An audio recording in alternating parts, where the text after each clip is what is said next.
গাজীপুরের কালিয়াকৈরে উদ্বোধনের মাত্র ১ মাসের মাথায় ৫,১৪,০০,০০,০০ টাকা ব্যয়ে নির্মিত ব্রিজের সংযোগ সড়কে ভাঙন ধরেছে। এলাকাবাসীর অভিযোগ, প্রকল্প সংশ্লিষ্ট ও ঠিকাদার মিলে নিম্নমানের সামগ্রী ব্যবহার করেছে নির্মাণ কাজে। ভঙ্গুর সড়কে দুর্ঘটনার আতঙ্ক মাথায় নিয়ে যাতায়াত করছেন স্থানীয়রা। গাজীপুরের কালিয়াকৈর থেকে কামাল হোসেন বিপ্লবের তথ্যচিত্রে জানাচ্ছেন আব্দুল হামিদ। গাজীপুরের কালিয়াকৈরের সফিপুর বড়াইবাড়ি আঞ্চলিক সড়কের কালিয়াদা মকশবিল এলাকায় ৫৫ মিটারের এই সেতু নির্মাণ করে messrs Mostafa Kamal and sons enterprise নামের একটি ঠিকাদারি প্রতিষ্ঠান। ব্যয় হয় সরকারের ৫,১৪,০০,০০০ টাকা। তবে উদ্বোধনের মাত্র ১ মাসের মাথায় সেতুটির নানা স্থানে দেখা দিয়েছে ফাটল।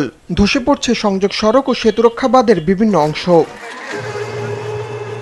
স্থানীয়দের অভিযোগ, সংশ্লিষ্ট কর্মকর্তাদের যোগসাজশে তড়িঘড়ি করে নিম্নমানের উপকরণ দিয়ে কাজ শেষ করেছে ঠিকাদারি প্রতিষ্ঠান।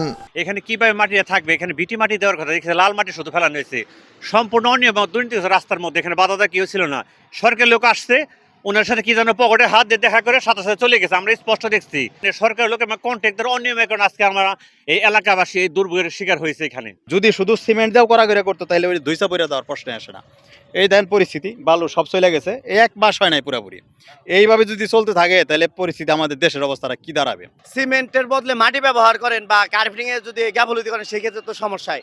আমরা এলাকাবাসী চাই রাস্তার কাজটা আবার তদন্ত করা হোক। এ বিষয়ে কথা বলতে রাজি হননি ঠিকাদার আব্দুল কাদের। আর সড়ক ধসে পড়ার জন্য ভারী বর্ষণকে দায়ী করছেন দায়িত্বপ্রাপ্ত প্রকৌশলী। কাজ নিম্নমানের হয় নাই, মাটি নতুন মাটি অতি ভারী বর্ষণ হয়েছে, মাটি সেটেল হয়নি। তদারকির মধ্যে গাফিলতি, এটা আপনার দুর্ঘটনা ঘটতেই পারে। দ্রুত সংস্কার না করলে বর্ষা মৌসুমে অবকাঠামোটির আরো ক্ষতির সম্ভাবনা রয়েছে বলছেন এলাকাবাসী। তদন্ত করে প্রকল্পে দুর্নীতির প্রমাণ মিললে জড়িতদের বিরুদ্ধে ব্যবস্থা নেওয়ার দাবি জানিয়েছেন তারা। আব্দুল হামিদ, RTV।